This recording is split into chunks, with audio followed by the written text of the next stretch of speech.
Vamos a ver. Dice que tiene otra junta en progreso. ¿Cómo? No, ya estoy dentro. Ya estamos, y hay un montón de gente. Ya está Gustavo, ya te vi. Órale, Claudia Lomelí, qué buena onda. Paloma Germán, Paloma Humberto. ¿Qué onda, Gustavo? ¿Cómo estás? Qué gusto verte por acá. Humberto, qué Hola, bueno. hola, ¿cómo están? Oh, qué gusto No me saludarte. quieren dejar entrar, tengo yo ahí media hora esperando. Perdón, es mi culpa, mi culpa. Abrí otra sesión, no había abierto la correcta, perdóname. Dije, no me quieren dejar entrar, algo les debo. ¿Cómo crees? Gusto en verlos. Igual, ¿cómo andan, Shelly? ¿Todo bien? Todo bien, benditos a Dios. Manden un abrazo de nuestra parte, por favor. Claro que sí, no nos acompaña, pero yo aquí estoy. Hoy Buenísimo. nuevamente tengo oportunidad. Qué bueno, qué bueno. Qué buena onda. Verte por aquí. Gracias. Hola, hola, Pau. Buenas tardes a todos. Veo que anda Juan Francisco, Adrián, Oscar. Oscar no falla nunca. Bien, Oscar Núñez. Buena onda. Gustavo igual. Ándale. Raquel, qué buena onda. El equipo de Nefrópolis, veo que anda por acá. Paloma. Está Luis Gerardo. Jack Harari, órale, qué buena onda. Claudia Lomelí, Juan Francisco. Pues damos un par de minutos a que se vayan conectando. Alejandro, qué buena onda que estás por acá. Saludos. Vamos a ver. Marcos Vicuña. Órale. Hola, Miguel. Hola, ¿Cómo buenas estás, tardes. Marcos? Qué gusto saludarte. Bien, ¿ustedes qué tal? ¿Cómo les va? Bien, bien, aquí dándole. Ahí ando, juegue y juegue el cuadrito ese que nos regalaste. Muchas gracias. Ah, muy bien, no necesita pilas. Excelente. No, no necesita pila. A mí me encanta ese tipo de cosas.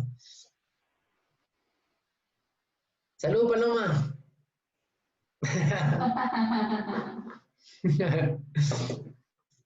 Vale, pues ¿qué onda? ¿Arrancamos? Listo, vámonos. Bueno, pues qué buena onda que están todos por acá. El día de hoy estábamos discutiendo cuál debería ser el tema correcto para platicar en la sesión del día de hoy. Y discutíamos, bueno, es que deberíamos platicar sobre cómo tener el cliente ideal y darle un poco más de enfoque, ¿no? Platicando un poquito de columna de 3 a 5 años en la parte de Sandbox, poder decir, ¿quién es ese cliente ideal en el cual deberíamos enfocarnos para que toda nuestra estrategia vaya para allá? Y dijimos, no, no es el momento correcto. Luego dijimos, hablemos de, ¿qué habíamos dicho? Competencias centrales, ¿no? ¿Cómo utilizar competencias centrales? Dijimos, no, tampoco es momento correcto de competencias centrales. Y platicando con muchos de ustedes, platicando con varias empresas a las cuales estamos acompañando en el proceso de implementación de la metodología, vimos que derivado de la contingencia que estamos viviendo, uno de los temas que más se repiten es que probablemente necesito hacer una reestructura, ¿no? Muchas empresas, lo platicábamos hoy en la mañana, han hecho como un recorte del 20%, ¿no? Entonces, todo mi equipo se queda, pero vamos a tener que apretarnos tantito el cinturón para ver cómo resultan las cosas, ¿no? Luego algunos por ahí dijeron, no, vamos a variabilizar a la mayoría de las personas para tratar de poder salir lo menos golpeados posibles en este tramo, ¿no? Entonces, hemos escuchado en muchas de las empresas con las que estamos cerca que el tema de una reestructura o saber qué personas son las que se deberían de quedar en la organización es algo que suena y suena y suena, ¿no? Y nos ha pasado, y a mí me da, no sé cómo llamarlo, pero no sé qué me da cada que Pau cuenta cuando ella estuvo en hotelería y dice que fue un proceso muy doloroso cuando tuvieron que reestructurar toda la empresa, cambiar toda la organización porque el nuevo modelo que traía la gente de España obligaba a que la nómina fuera mucho más apretada, y era un proceso que tú viviste, ¿no? Que siempre que lo cuentas me llama mucho la atención todo lo que tuviste que pasar, y entiendo que muchas organizaciones en este momento pues pueden estar pasando por un proceso similar, ¿no? Entonces es un proceso que es doloroso, es un proceso que es, híjoles, no es nada sencillo, y que cuando discutíamos Pau y yo dijimos, creemos que ahorita ese tema es el que se debe de tocar. ¿Cómo ayudarles a darles algunos tips o darles algún tipo de insight de lo que nosotros hemos vivido, tanto en la experiencia que tuvo Paulina, como en lo que hemos visto en otras organizaciones, para que puedan reestructurar a sus empresas de la mejor manera posible? ¿No, Pau? Pues decidimos justo un tema un poquito complejo, ¿no? No es como que lo que todos quisiéramos tener en nuestra estrategia, y es como que a lo que le damos vuelta no nos gusta. Pero algo que sí hemos observado es que también es algo para lo que generalmente no estás preparado. O sea, no sabes cómo hacer una reestructura de tu empresa, cómo decidir con quién te vas a quedar y con quién no. Y esas son decisiones muy duras, ¿no? Y es algo que, como les digo, como que no es lo que quieres poner en tu estrategia, no es de lo que quieres hablar, no es algo que te emocione. Sin embargo, muchas veces es algo que hay que hacer. Y tratamos de hacerlo, si lo tenemos que hacer de la mejor forma posible, en donde nosotros podamos considerar todas las variables que pueden impactar en una buena o mala decisión en este sentido. Entonces, pues principalmente compartir no solamente el tema de nuestra experiencia y lo que hemos visto, sino si ustedes han vivido de alguna forma y cómo ha sido, ¿no?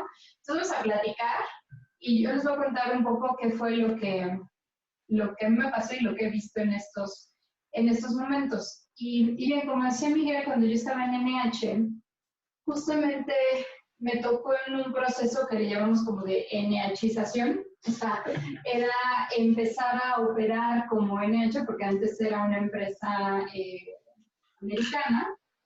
Y entonces esa parte de NHización venía con sus indicadores clave. Y uno de estos indicadores clave era el FTE. El FTE es Full Time Equivalence.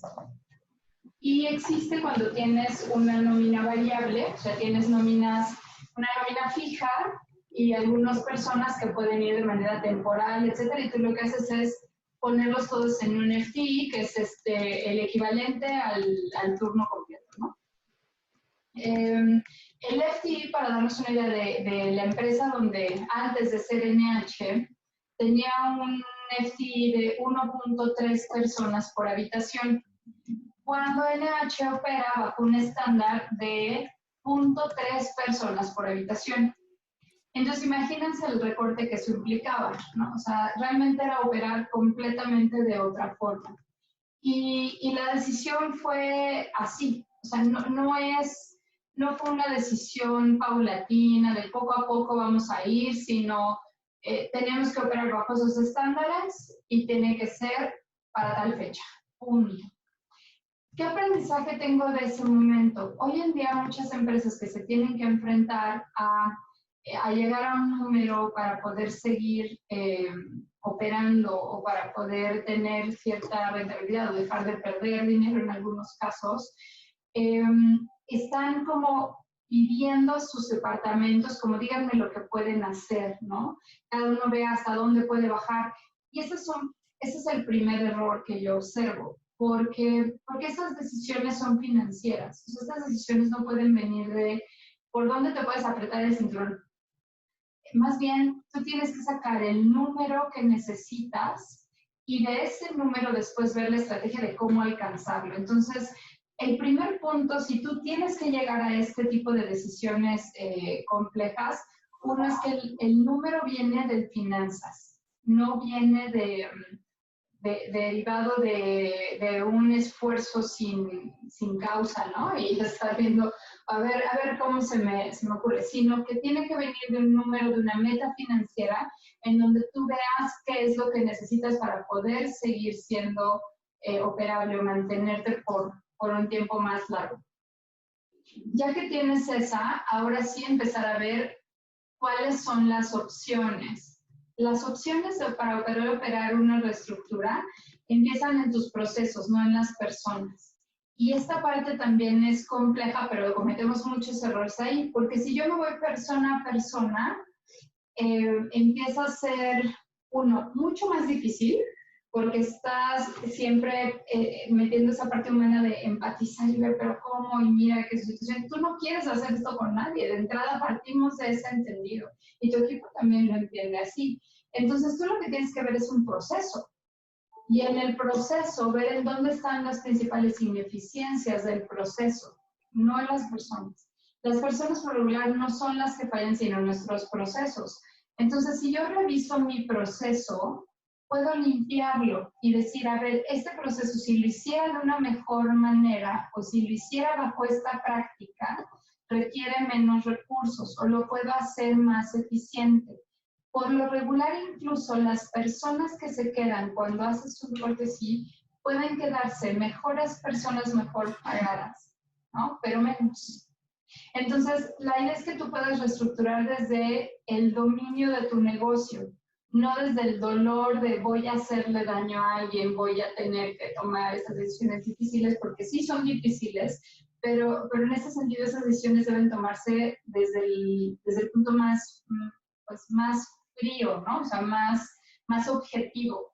Entonces, lo primero es ver tus procesos. ¿Cuáles son las áreas en donde tú puedes hacer ajustes de procesos que te permitan prescindir de ciertas posiciones? Muchas de las posiciones que nos sobran en las organizaciones, o no que nos sobran, sino que vamos incrementando, no son tanto operativas, sino que son de mandos medios. ¿Alguien me preguntó?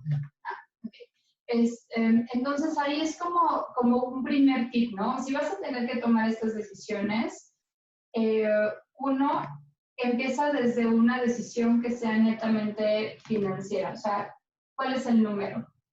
Sabiendo el número, ahora sí, une a tu equipo de directores y compártelo. Y empiecen a ver distintas estrategias. No necesariamente todas implican un recorte personal. O sea, a lo mejor la reestructura de costos puede hacerse desde una eficiencia que a lo mejor tú no ves, pero al momento de juntar a todo tu equipo directivo las pueden encontrar. Pero tienen que tener una meta específica. No es bajar lo que se pueda de los gastos, sino decir, necesitamos este equilibrio, necesitamos este resultado, y ahora sí sentarse en inteligencia colectiva a ver por dónde, ¿no? Nada más, quiero entender un par de cosas de las que estás diciendo.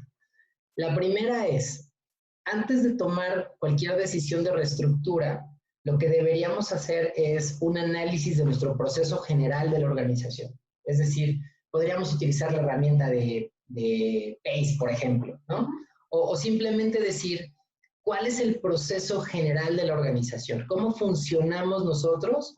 Y algunos ejemplos pueden ser, yo primero compro piezas, las almaceno, luego las vendo, luego las distribuyo y después las cobro, ¿no? A ese nivel, por ejemplo, el primer paso del macroproceso. Sí, pero no, el primer paso no es ya los procesos, sino primero la economía. O sea, primero son tus finanzas. Ok. Si vas a hacer una reestructura, ¿por qué es? O sea, ¿en dónde está el punto que, a ver, ¿qué hemos visto ahorita? Muchas empresas que tienen que frenar incluso operaciones al 100% o que están apenas como arrancando. Algunas traían cierta inercia de ventas previas, ¿no?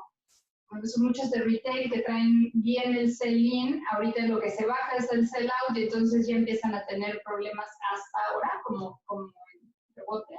Y entonces empiezas ahorita a ver más alternativas, o ahorita es cuando te llegaron las pérdidas en tu estado de resultados, ¿no? Entonces, lo primero es que si tú tienes que hacer una reestructura, tiene que venir acompañada de un análisis de los resultados de tu negocio, o sea, numérico. ¿Qué está pasando, no? ¿Para qué? Para que tú sepas de qué tamaño es la reestructura que necesitas. Porque cuando tú te metes a un ejercicio como el que comenta Mike directo, hacer un análisis de procesos, siempre va a haber dinero, o sea, siempre vas a poder hacer ahorros y esto sí, pero a lo mejor las decisiones que tienes que tomar son más fuertes que solo eso, ¿no? Entonces no lo sabes. O a lo mejor lo estás viendo muy dramático y ves los resultados y dices, no, no es tanto, nada más estoy en la psicosis colectiva, ¿no? Entonces lo primero es tener data dura, ¿no? O sea, yo te diría, lo primero es, vamos a hacerlo objetivo. O sea, que no sea de feeling, sino que tú puedas hacer proyecciones de flujo de efectivo. Las proyecciones de flujo de efectivo te van a decir de qué tamaño es el problema, ¿no? Entonces, no nada más un budget mensual, sino ahí yo lo haría semanal a las siguientes 13 semanas y decir, en flujo de efectivo, o sea, cuándo son mis entradas y mis salidas reales, no nada más registradas, de dinero, para ver cuántas semanas voy a tener un problema de flujo de efectivo, que a lo mejor lo puedo resolver con negociaciones con proveedores, negociaciones con mi casero, no sé, hay cosas que puedo hacer adicionales, ¿no? Y no necesito una reestructura operativa. Entonces, por eso primero tienes que ver en dónde está el problema. Ahora, muchos no hacen esa proyección de flujo de efectivo, sino que solamente no se manejan a través de como budgets mensuales, ¿no? Y aparte nada más es como de libros, entonces tú tienes ingresos y demás, pero no sabes en flujo de efectivo cuánto vas a tener. Ok, entonces lo que estoy entendiendo es que el primer paso que se debería hacer es esta proyección semanal de este trimestre, por ejemplo, julio, agosto y septiembre, que ya empezamos julio, ¿no? Ya estamos en día 15. ¿Cuál va a ser el estatus de mi efectivo de acuerdo a mis ingresos y egresos proyectados de cada semana para saber cómo voy a estar de cash en cada uno de estos momentos? Si de repente yo detecto que en la semana 8 de mi proyección voy a tener un problema financiero, yo ahí podría saber de qué tamaño es el problema. Y si es obligatorio hacer una reestructura de equipo, saber cuál es el monto que yo necesitaría ajustar dentro de mi nómina o dentro de mi estructura del equipo para no tener problemas y la empresa siga a flote. ¿Es correcto? Es que la reestructura puede ser de equipo o puede ser una reestructura de tu proceso, o sea, pueden haber muchas formas. Entonces, lo ideal es que tú ya sepas de qué tamaño es el hueco, ¿no? Entonces, tú me dices, en mi flujo efectivo, mi problema es de una semana, pues a lo mejor nada más le dices a cierto proveedor, te pago una semana antes, te pago una semana después, o tengo que adelantar esta cobranza, y es una semana. Pero si yo veo que a partir de la semana 8 que tú comentabas, de la 8, 9, 10, 11, 12, absolutamente todas están en rojo, ya tengo un problema mayor que tengo que ver cómo lo resuelvo. Ahora, ahí es donde empieza una reestructura. Yo creo que esto, a pesar de que muchas empresas puedan decir, oye, pues es que yo no veo que pueda tener un problema de aquí adelante, de todos modos recomendarías que se haga esta proyección de flujos de efectivo durante las siguientes 13 semanas para que si, digamos que no hay un problema, de todos modos tú puedas ver cómo optimizar ese flujo de efectivo. ¿Es correcto? Sí, eso siempre se tiene que hacer, pues que no tenemos esta práctica de hacerlo, ¿no? Y efectivamente por ahí decía Luis Gerardo, oye, si es del modelo de negocio, bueno, si es del modelo de negocio, tú ya sabes cómo opera, no te va a sorprender que tengas una semana sin cash, pero sabes que a la siguiente tienes un sobrante de cash. Entonces, al final no es que te quedes sin cash. O sea, ojo, porque si tu modelo de negocio es así, normalmente tú ya tienes previsiones y no es que tengas semanas en rojo, porque traes ingresos de otras semanas que te ayudan a cubrir esa demanda, ¿no? Por decirlo así. Entonces, el flujo efectivo va en función de, o sea, pénsalo como individuo. Tú recibes un dinero en un día, tienes gastos corrientes, ¿no? Y de repente, ¿cuándo vuelves a recibir el siguiente ingreso? Entonces, todos esos días no tuviste ingresos, pero no significa que estés en rojo. Significa que estás con que recibiste el primer día, estás haciendo frente a todas las demás responsabilidades. ¿Por cuántos días puedes hacerle frente? Entonces, los días de efectivo justamente es cuántos días, si ya no recibieras ahorita nada, cuántos días puedes vivir con eso. Entonces, pero en vez de hacer nada más una revisión de cuántos días vivo, lo vas corriendo cada semana. Entonces, tengo 13 semanas siempre para saber en qué semana puedo quedar en rojo, donde yo no voy a poder cubrir los gastos que tengo para esa semana, ¿no? O no me va a entrar el dinero esperado porque no tengo las ventas que... Ahora, dijiste algo bien importante, porque lo platicábamos con un par de empresas con las que estamos muy cercanos, ¿no? Que de repente ha sido la instrucción. Tenemos que ajustarnos, ¿no? Tenemos que bajar la cantidad de personas, ¿no? Y se pidió a cada departamento, oigan, pues ustedes vean hasta dónde pueden recortar la nómina, ¿no? O sea, recuerdo que cuando discutíamos esto decíamos, bueno, pues es que cada persona va a tratar de proteger al máximo a su equipo, pero tú lo que necesitas es un tipo de decisión como en el libro de Switch. Si no han leído el libro de Switch, se lo súper recomiendo. Hay cierto tipo de decisiones que son súper grandes y súper delimitadas para decir, este es el cambio que tenemos que hacer, y se lo dan a cada departamento, pero no con la idea de decir, a ver, díganme de qué tamaño pueden ustedes ajustarlo, sino tienen que hacer un ajuste de este tamaño. Y entonces, ahora sí, cada uno de los líderes, sabiendo el presupuesto que va a tener de ahí en adelante, puede organizar a su equipo con base a el proceso que mencionabas al principio, para decir, ¿cómo puedo optimizar mi proceso a sabiendas que puedo o que tengo que hacer ciertos cambios, ¿no? Que voy a reducir la cantidad de personas que yo tengo. Y ojo, no necesariamente es que yo reduzca por completo la cantidad de personas, sino simplemente cuáles de ellas puedan cambiarse a una estructura variable, cuáles de ellos puedan cambiarse a una estructura temporal, cuántos de ellos pueden cambiarse a honorarios, etcétera, en lo que agarramos camino. No sé si es por ahí, Pau. Sí, mira, lo que sucede es que si tú me dices, necesito que me bajes no sé, necesito que me bajes el número de personas para que bajen al costo, pero no me das una meta, yo voy a irme al mínimo, ¿ok? Porque lo que estoy pensando es en la pérdida de recursos, ¿ok?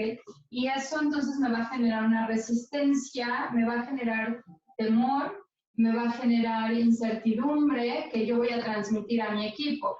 Entonces, cuando a ti te dicen al revés, te dicen, necesito, bueno, en mi caso fue muy drástico y no era por un tema de pandemia, sino pues que tenemos un cumplimiento corporativo, a mí me dijeron que tienes que tener 50% de personas, punto, no hay más.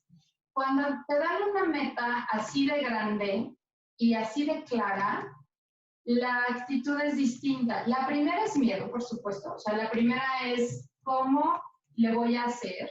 La segunda es como negación, resistencia, etcétera. O sea, también voy a ser muy franca.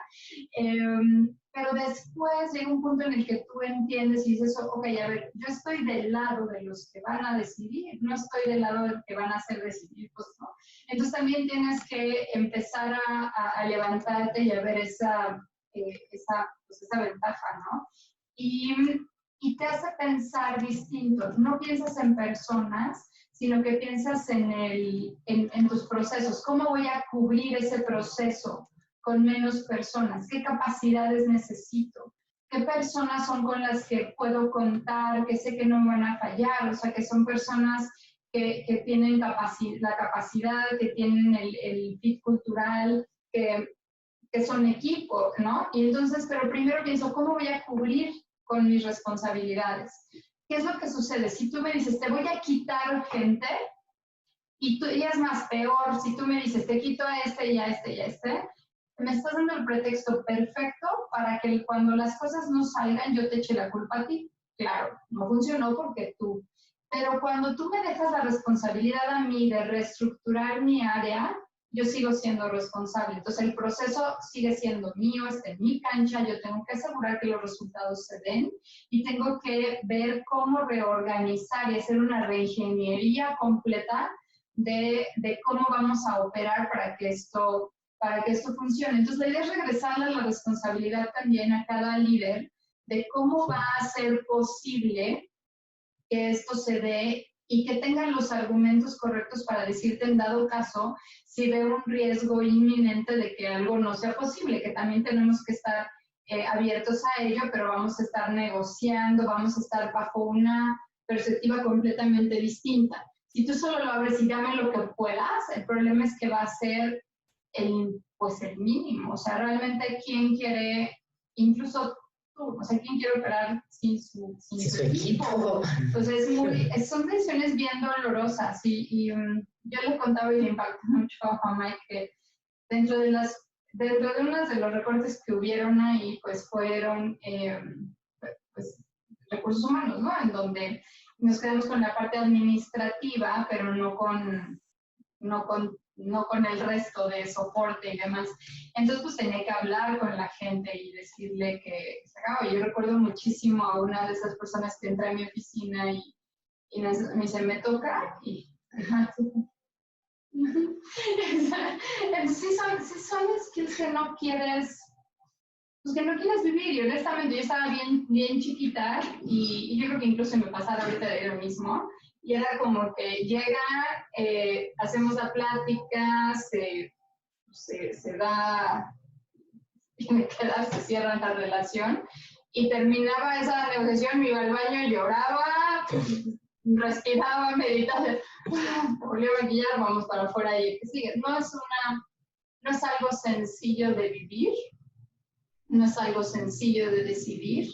Entonces, la forma más que sencilla, la forma más correcta de hacerlo es hacerlo de la manera más objetiva, ¿no? En donde tú busques que todos ganen, o sea, en donde tú busques las decisiones más justas, por lo tanto, pues más objetivas, y en donde tú sepas que al final de tomar esas decisiones, tú vas a seguir con esa responsabilidad sobre el resultado y entonces tienes que hacer lo mejor posible para que eso se dé. Y de ahí va el segundo tip, que es el tema del Job Scorecard. Pero antes de llegar al Job Scorecard, o sea, creo que algo que también tenemos que tener en mente, por duro que suene, en este tipo de situaciones que son bastante complejas, es cuál es el riesgo de no hacerlo.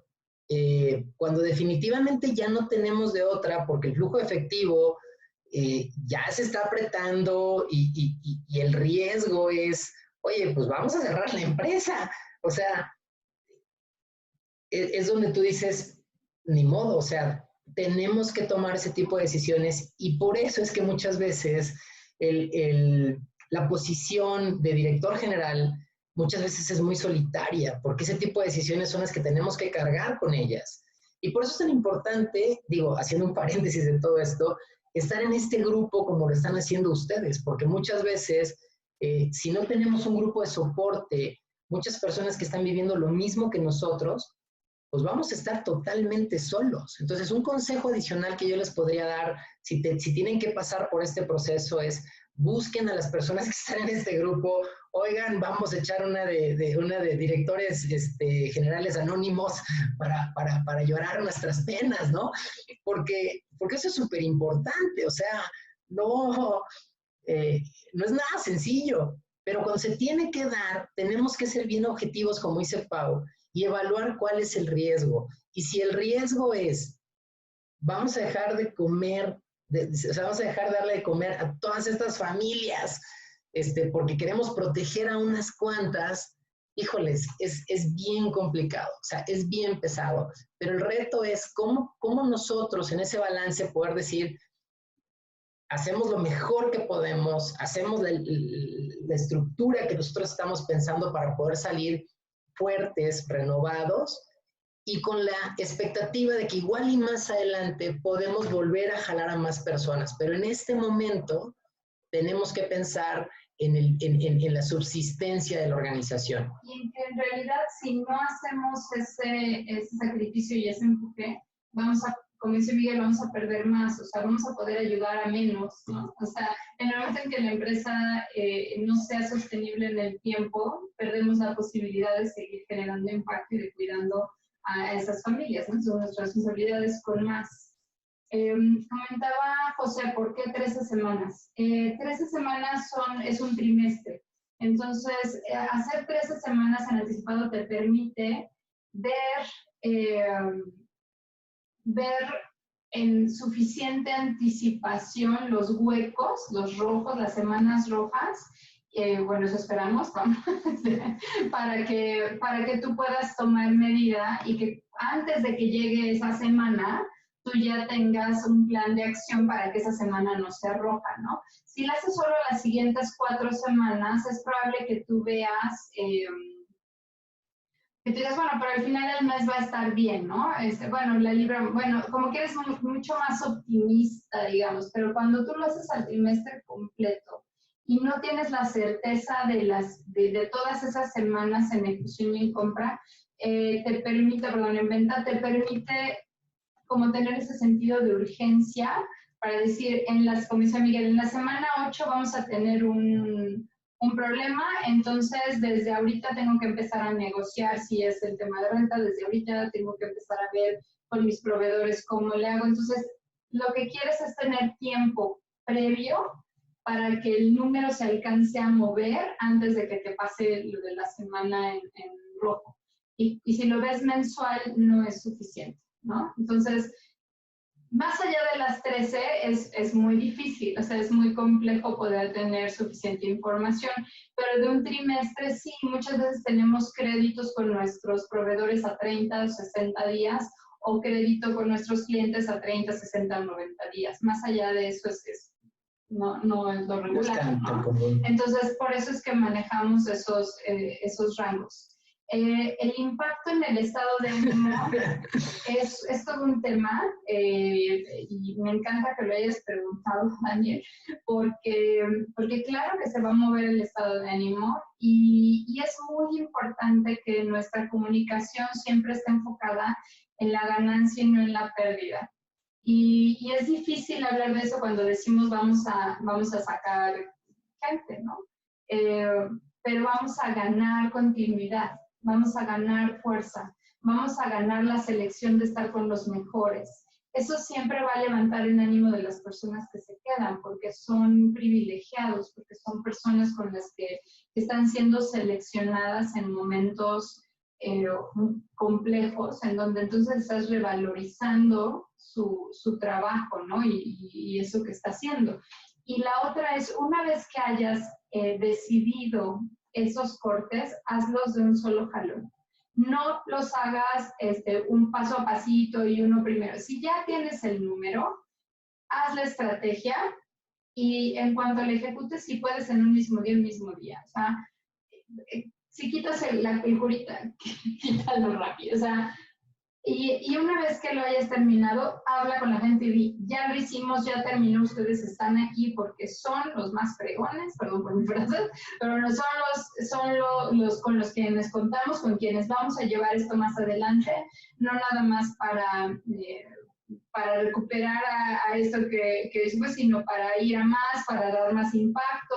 Entonces, tu comunicación siempre enfocada en el futuro y tu comunicación siempre enfocada en la ganancia y no en la pérdida. No jamás un discurso de por los que se fueron y entonces, no.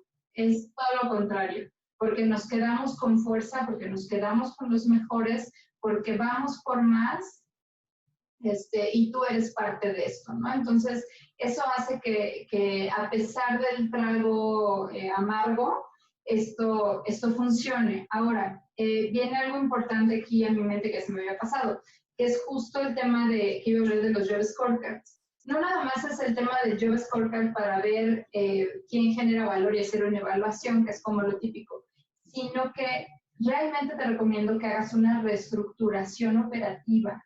Si tú nada más dices, tengo 5, se van 3 y 2 van a hacerlo de 5, vas a tener una resistencia total. ¿Por qué? Porque estás diciéndole a 2 personas que van a hacerlo de 5 o que van a llevar 2 puestos y entonces va a decir, bueno, entonces ¿cuánto me das más? Y esto no va a salir bien. Entonces, lo que tienes que hacer es una reestructuración incluso del nombre de las posiciones. Entonces, antes había una posición A Y ahora no vayas a decir, es que ahora tú tienes la A y la B. No, ahora existe una posición C que tiene este alcance. Entonces tenemos que reestructurar todo para no tener o para evitar esa resistencia. Por eso no es nada más decir quito A y ahora este cuate hace B y A, sino es cómo se llama ahora una posición C que tiene este alcance y tiene un nombre así, en vez de que ahora tienes este y este, porque si no, eso también genera muchísimas. Y ahora, antes de profundizar en el tema de los Job Scorecards, que se podría tener horas de plática de Job Scorecards, añadiendo a la respuesta de la pregunta que hacían, ¿cómo reducir el impacto en el estado de ánimo? Yo creo que la mejor herramienta que tenemos como líderes para reducir el estado de ánimo es la transparencia. En la medida que nosotros conozcamos los números y hablemos con la realidad de nuestros líderes, oigan, miren, aquí está, o sea, esto es lo que es, no hay más que hacerle. Si no creamos esa conciencia en nuestros líderes también, automáticamente nos vamos a convertir en el enemigo público. Tenemos que sumar a los líderes al movimiento, hacerlos partícipes y decirles, oigan, vamos a hacer que esta empresa crezca. Y ya más adelante que estemos fuertes, pues vamos a vivir momentos mejores, ¿no? O sea, creo que eso es súper importante. Oye, Miguel, perdón que te interrumpa. Perdón, adelante. Soy Fernando. Yo creo que dijiste que crezca, yo te diría hoy que subsista. O que subsista, por supuesto. O sea, pero si tú tienes los números, ya no hay pierde. ¿Sí me explico? Ya no hay necesidad de, híjoles, es que miren, que parece que se... No, esta es la realidad. Y agarras al equipo, lo sumas, y la segunda parte que no ha contado Pau, que fue la historia de la bicicleta, que ya la contaré en otra ocasión, es una vez que la tormenta pase, o sea, una vez que se hace la reestructura y que arrancaste de golpe curita, es, a ver, ustedes son los buenos, vámonos a comer, vámonos a, bueno, ahorita una comida virtual, vamos a tener un espacio en el cual les mandemos un SIG de cerveza a cada uno de los que se quedan y decir, oigan, señores, nos vemos en Zoom tal día, vamos a brindar, son el equipo con el cual vamos a trabajar, estamos confiando en ustedes, esto ya terminó, ya no hay más recortes, ya ni se preocupen, y ese cierre de la tormenta marca un hito muy importante. Porque si no hacemos ese cierre, el resto de los colaboradores van a seguir con miedo pensando, puta, yo sigo, ¿no? Y a ver a qué hora me llaman a mí. No, se termina la tormenta, que la tormenta sea lo más rápida posible y reagrupas rápido. Oigan, les envío una chela a todos, tienen un Six ahí, tal, vamos a juntarnos en Zoom. Señores, bueno, una cerveza, ahorita no vas a salir al parque. Entonces, oigan, señores, ustedes son el equipo, vamos a darle para adelante. Entiendo que fue un momento bien complicado para todos nosotros, no va a ser fácil lo que sigue, pero ustedes son los buenos. No se preocupen, vamos para adelante. Y entonces, al momento que cierras la puerta de la tormenta, el equipo se relaja y dice, ok, ya, y me enfoco, ¿no? Y ahora sí diría, vámonos de lleno a la parte de scorecards. No, bueno, por eso que comentas es importantísimo. O sea, realmente si no haces ese cierre, la gente sigue pensando, bueno, a ver ahora quién sigue, a ver ahora qué a ver qué se les ocurre. A ver qué les va a ocurrir, y sigue como en esa tensión total, ¿no? Entonces sí es muy, muy importante ese cierre. Y hablaba de la bicicleta, porque a mí me tocó en NH justamente el gerente general del hotel tomó la decisión de que con alimentos y bebidas, que era el recorte más grande, y ahora con alimentos y bebidas nos fuéramos a hacer bici de montaña al desierto de los Leones con todos ellos. Y entonces eso pues fue nuestro cierre, ¿no? Fue como, pues muy padre, o sea, fue irnos con el gerente general, irnos la directora del área y todos los meseros cada quien con su bici, pues y demás, hacer un recorrido por la montaña, y la verdad es que estuvo espectacular. Y esas convivencias hacen que se vaya integrando más. Entonces, bien importante hacer ese cierre. Fer nos pregunta si tienen dinero para pagarle a sus proveedores, si es mejor extender el plazo de pago aún teniendo el dinero en la cuenta. Pues mira, esa pregunta, estrictamente hablando, yo diría sí, si puedes extenderlo, lo extiende. Pero extenderlo negociado, no nada más no pagarles. O sea, eso es bien importante. La mayoría agarran y dicen, pues a lo chino, pues total, me tardo más en pagarles y ya. Eso no es lo ideal, porque entonces puedes dañar la relación con tu proveedor y por otro lado puedes estar impactando en la subsistencia de tu proveedor. Y la idea es que tus proveedores sean también tus aliados, ¿no? Y que esos aliados en ese sentido no los mates. Entonces, una muy buena práctica es que también veas cómo desarrollas a tus proveedores. Yo creo que de las empresas más fuertes en ese sentido, yo diría Costco, tiene una actitud maravillosa con sus proveedores, o sea, los cuida, los protege, al grado que incluso verifica que nunca tengas un porcentaje de tus ventas peligroso, en el sentido de que dependas mucho de Costco, ¿no? O sea, si ya te estás pasando ese porcentaje, ya no te permite meter un producto más. Entonces, también un modelo, en algún momento contrató servicios de scaling up para sus proveedores, para saber que lleven. Team ahorita está haciendo que sus proveedores lleven el mismo modelo para que puedan crecer junto con ellos, ¿no? Entonces, yo creo que el cuidado al proveedor siempre va a ser una alianza de fortaleza, pero también es un recurso financiero muy importante, es como un crédito que no tiene un costo mayor, ¿no? Entonces, creo que mientras más puedas alargar el plazo de pago, es mejor financieramente, siempre y cuando realmente sea negociado con tu proveedor. Y además sientas un antecedente, o sea, ya hablaste con tu proveedor, estás extendiendo el pago, lo haces de manera formal y funciona muy bien. Ahora, tengo una pregunta aquí en privado. Me dicen, los ingresos mensuales recurrentes han caído 60% y los clientes auguran 3 meses para normalizar pagos. Pasados esos 3 meses, el panorama se va a recrudecer. ¿Qué opciones de ajuste, además de reducción de salarios y gastos, pueden visualizar? Humberto.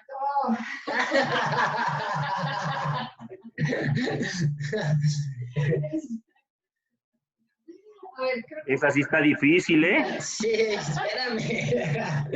Espérame tantito, ¿no? Sí, pero a ver, yo diría, además de reducción de salarios, yo les diría jugar justamente en la parte de gastos, ¿no? Creo que ahí, y muchas empresas lo han puesto como prioridad en las sesiones que hemos tenido, en las mensuales y en las trimestrales, dicen, vamos a optimizar el tema de gastos, ¿no? Y aquí yo lo que les diría es, chéquense todo lo que puedan leer de Alan Mills, véanse El poder de uno, cuál de las 7 palancas que están dentro de la teoría de Alan Mills o el que resume Alan Mills, nos hace más sentido, ¿no? Si es un tema de cuentas por cobrar, cuentas por pagar o inventarios, o sea, para reducir este ciclo que tenemos el dinero estancado, o si es un tema de costos, precio, volumen, margen, que es la parte del precio en general del producto, de cómo lo estamos optimizando, ver cuál de los 2 lados hace más sentido y de estos 2 lados, cuál de las 7 palancas tiene un mayor impacto. Entonces yo lo que les diría es, identifiquen estas 7 palancas, corran una corrida financiera y vean cuál de estas, si la movieran un 2% o 2 días cada una, ¿qué pasaría? Y por ahí me iría a moverle, ¿no? Yo lo que creo, coincido plenamente, creo que es un momento de tomar decisiones con los números en las manos. O sea, muchas veces nos arriesgamos a tomar decisiones con nuestro más floreciente espíritu emprendedor, aventurero, arriesgado. No es un momento para eso. O sea, yo lo que creo es que no hemos visto nada. Esto está empezando, o sea, vienen situaciones complejas que enfrentar a nivel, obviamente, salud, que pues ahí siguen, ¿no? Sí, tenemos que aprender a vivir con esa realidad. La otra es a nivel económico, por supuesto, Pero la tercera es la social, ¿no? La tercera es la social, el aislamiento. La tercera es el tema de la seguridad, de lo que va a implicar tanta persona en crisis y demás. Entonces, es un momento de reinventarse. O sea, yo insistiría no nada más en el tema de hacernos conchita y aguantar, sino de cómo te reinventas, cómo mantienes el espíritu despierto para ver oportunidades. Porque yo insisto, creo que al final de cuentas el dinero del mundo no desaparece, solamente cambia, ¿no? O sea, cambia el lugar en donde está, la forma de distribuirse. Si estamos lo suficientemente despiertos, vamos a saber encontrarlo. Y a lo mejor va a ser en un modelo distinto, va a ser en una forma distinta, pero es momento de mantenerse con los números en las manos, o sea, entender los números como nunca se imaginaron que los iban a entender. Cada decisión, pasarla por una proyección para poder ver qué es lo que podría pasar si tomo esa decisión. Y la segunda, reinventarte, o sea, no quedarte pasmado pensando pasivamente esperando a que todo pase, porque no va a pasar, está habiendo un cambio, entonces tú estás listo para cambiar. Entonces, ¿qué es lo que va a pasar? Pues que necesitamos, o qué más puedes hacer. Pues el tema de recorte y reestructura es el primer paso, o sea, es un paso que ahorita empieza a ser algo pues cada vez más natural, pero de alguna manera está siendo reactivo, ¿no? O sea, está siendo, China es que para sobrevivir, y lo entiendo, y es algo que está sucediendo. Pero antes de eso creo que está el mindset, ¿no? El mindset emprendedor. En vez de estarnos ahogando en la ola, ¿cómo te estás preparando para aprender a surfear o a bucear, ¿no? Depende si quieres por debajo o por arriba de la ola, pero en vez de pensar en supervivencia, ¿cómo nos cambiamos el chip a reinvención y crecimiento, ¿no? Yo creo que eso es lo que se va a requerir en los siguientes meses y probablemente incluso años, ¿no? Para recuperar un estatus en donde estábamos. Yo creo que es difícil decir, va a ser un reversa y regreso a donde estábamos. Más bien es, ¿a dónde quiero llegar?